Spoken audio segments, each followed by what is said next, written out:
ओशो को दुनिया भर में एक रहस्यवादी और आध्यात्मिक गुरु के रूप में जाना जाता है। उन्हें जीवन के प्रति उनके दृष्टिकोण के लिए जाना जाता है, जो ध्यान, प्रेम और उत्सव पर जोर देता है। गीता पर इन वार्ताओं में ओशो पाठक को एक और दृष्टिकोण बताते हैं, जो आत्म जांच, पूछताछ और विचार पर आधारित है, लेकिन साथ ही यह एक गैर वैचारिक दृष्टिकोण है, जो किसी निश्चित सिद्धांत पर आधारित नहीं है जिसे प्राथमिकता दी गई है। एक दृष्टिकोण जो ओशो के आंतरिक ज्ञान में निहित है, जो विचार पैटर्न और अवधारणाओं की दुनिया में प्रकट होता है। हम कह सकते हैं कि यह दृष्टिकोण साधना की एक नई दृष्टि, आध्यात्मिक पथ का जन्म है। ओशो कठोर नियमों के साथ एक निश्चित मार्ग का प्रस्ताव नहीं करते हैं, न ही वे एक नए प्रतिमान का प्रस्ताव करते हैं।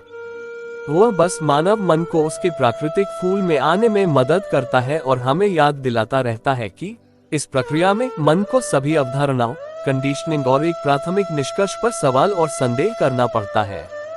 ओशो के भीतर संदेह करने वाले मन में, प्रश्न करने वाले मन में निहित ऊर्जा एक शुद्ध दृष्टि में विकसित हो गई है, जो विचार से परे है, जिसे ओशो विचारहीनता की स्थिति कहते हैं।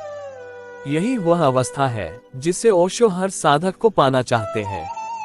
ओशो उस आयाम से बोलते हैं, लेकिन उनकी विशिष्टता, जो उन्हें इस धरती पर चलने वाले कई प्रबुद्ध आत्माओं से अलग करती है, उनका असाधारण परिष्कृत और सुसंस्कृत दिमाग है, जो उन्हें अपनी अभिव्यक्ति में इतना स्पष्ट होने में सक्षम बनाता है। हमें यह क्यों कहना चाहिए कि भगवद गीता पर इस श्रृंखला में ओशो के शब्द साधना की एक पूरी तरह से नई दृष्टि को जन्म देते हैं।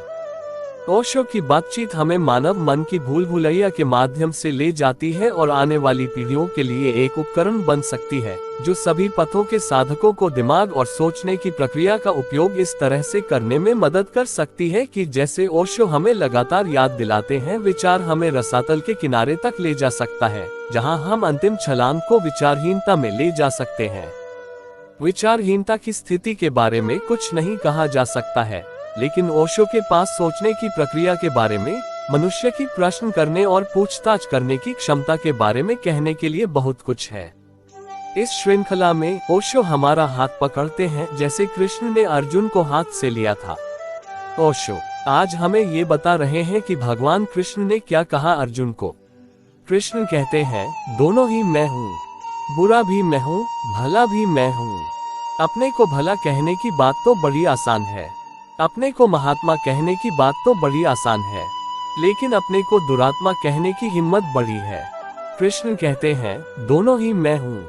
वह जो तुम्हें अच्छा लगता है वह भी मैं हूँ, वह जो तुम्हें बुरा लगता है वह भी मैं हूँ। दोनों ही मैं हूँ। जिसको यह समग्र स्वीकृति, यह टोटल एक्सेप्टेबिलिटी समझ में आ जाए, वही कृष्ण के तत्व दर्शन को ठीक से समझ पाएगा।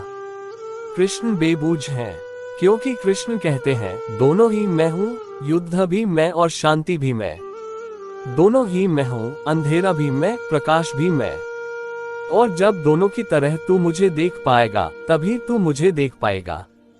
अगर तू बांट कर देखेगा, आधे को देखेगा, चुनकर देखेगा, तो तू मुझे कभी नहीं देख पाएगा। परमात्मा में चुनाव नहीं किया जा सकता।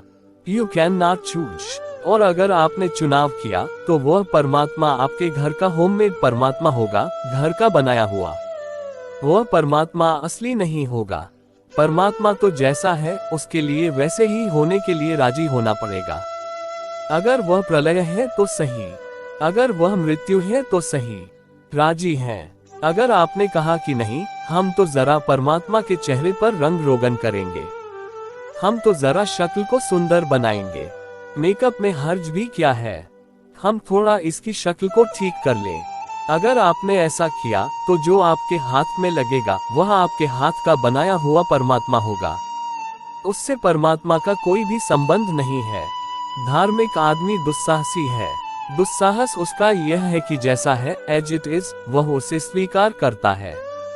वह कहता है, यह भी तेरा और यह भी तेरा, जन्म भी तेरा और मृत्यु भी तेरी, दोनों के लिए मैं राजी हूँ।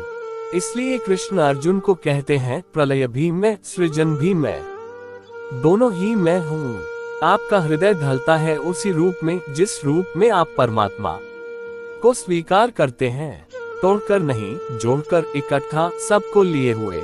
और जब सुबह आपके पैर में कांटा गड़े तो यह मत सोचना कि शैतान ने गड़ाया, तब उसको भी सोचना कि परमात्मा ने गड़ाया, और परमात्मा ने आपको इस योग्य समझा कि कांटा गड़ाया, उसके लिए भी धन्यवाद दे देना। और जिस दिन फूल के लिए ही नहीं, कांटे के लिए भी परमात्मा को कोई धन्यवाद दे पाता है, उस दिन उसे मंदिरों में जाने की जरूरत नहीं रह जाती। वह जहाँ है वहीं मंदिर आ जाता है।